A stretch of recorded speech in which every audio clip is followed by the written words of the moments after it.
Bienvenidas, bienvenidos a esta exploración de nuestros orígenes. Hoy vamos a usar fragmentos de cómo el hombre llegó a ser gigante y orígenes de la humanidad, evolución y sociedad. Vamos a intentar rastrear ese camino increíble, ¿no? Desde ancestros que parecían simios hasta las primeras sociedades. La idea es entender un poco esas transformaciones clave que nos hicieron, bueno, lo que somos. Así que, a ver, la gran pregunta es, ¿cómo ocurrió ese salto de estar en los árboles a caminar erguidos, usar herramientas, tener ideas complejas? Empecemos por el principio, ¿te parece? Esos ancestros en los árboles, los que compartimos con los chimpancés, manos para agarrar, buena vista, pero algo pasó, ¿no? Algo cambió fuerte. Exactamente. Bueno, parece que un factor clave fue el cambio climático.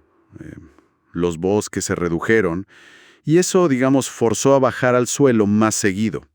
Y ahí es donde vemos figuras como, bueno, el Pithecanthropus, el Sinanthropus, que ya muestran indicios de caminar en dos patas y cerebros, bueno, bastante más grandes que los simios de antes. Claro.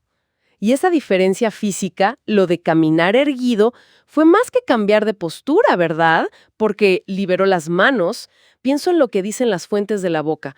La de un chimpancé no sirve para hablar como nosotros. Precisamente, la anatomía, la estructura de la boca, la laringe, son fundamentales para poder articular sonidos, para hablar.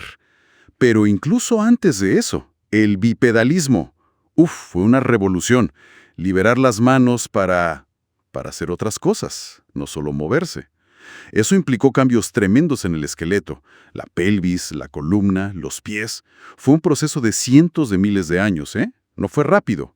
Y claro, el pulgar oponible. Se volvió súper importante para poder agarrar cosas con precisión. Manos libres. Y ahí entra la inventiva, ¿no? Empezaron a usar lo que encontraban. Palos, piedras. Las fuentes mencionan esas piedras redondas como los abuelos de los martillos. Me encanta esa imagen. Sí. Ese ingenio inicial fue vital. Esas primeras herramientas, aunque fueran simples, piedras de mano, palos afilados, abrieron acceso a comida nueva, médula de huesos, raíces, cosas que antes no se podían conseguir fácil. Y eso no solo mejoró la dieta, sino que estimuló la mano, la habilidad y el cerebro, claro. El trabajo, el usar herramientas literalmente nos fue dando forma. O sea que no solo usamos herramientas, sino que ellas también nos hicieron a nosotros, en cierto modo. Y mientras pasaba eso, otra cosa increíble, el lenguaje. Una coevolución, podríamos decir. Muy interesante. Las fuentes sugieren como una progresión. Primero gestos, señas, comunicación corporal, como otros primates. Después, a medida que el cerebro se hacía más complejo y la anatomía de la garganta cambiaba, bueno, la laringe bajó, la lengua se hizo más flexible, ahí empezaron a surgir los sonidos articulados. Y el impacto de eso es enorme. El lenguaje ya no es solo para avisar de un peligro ahora mismo. Permite pasar ideas complicadas, planear cosas juntos, como organizar una cacería grande, por ejemplo. Y lo más importante, pasar el conocimiento de una generación a otra.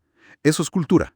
Es como dicen las fuentes, el despertar del pensamiento. O sea, ya no era solo reaccionar, era construir sobre lo aprendido y pensar a futuro. Y con herramientas y lenguaje, ¿cómo era vivir juntos? Mencionabas al Sinanthropus en cuevas. Vivían en grupo. Sí, la cooperación era esencial. Para cazar presas más grandes tenían que hacerlo juntos. Compartían la comida, el fuego, que ya era un avance tecnológico brutal, se volvió el centro. Daba calor, protegía, cocinaba, y se ve que trabajaban juntos en las cuevas, alisando el suelo, haciendo fogones. Y también es clave lo que mencionan de la transmisión oral. Los más viejos, los que tenían más experiencia, enseñando a los jóvenes cómo rastrear, cómo hacer mejores herramientas. Ahí se empiezan a ver roles, relaciones más complejas dentro del grupo. Pero, y acá hay algo que Ilin y Segal marcan y que es muy interesante. Hablan de una primitiva igualdad al principio, ¿no? Como que todo era del grupo, del clan. Pero casi al mismo tiempo empiezan a ver que surge el yo, la diferencia entre lo mío y lo de los demás.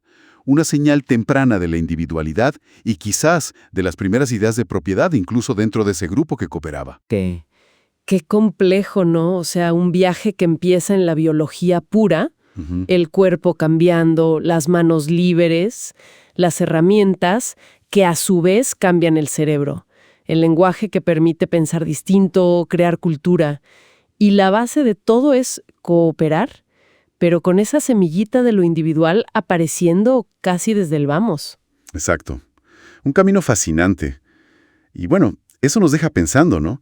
Si esa tensión, ese equilibrio entre la necesidad de cooperar como grupo para salir adelante y ese impulso individual de marcar lo propio, ya estaba ahí tan temprano, ¿de qué maneras vemos jugar esa misma dinámica hoy, en los problemas y los éxitos de nuestras sociedades actuales?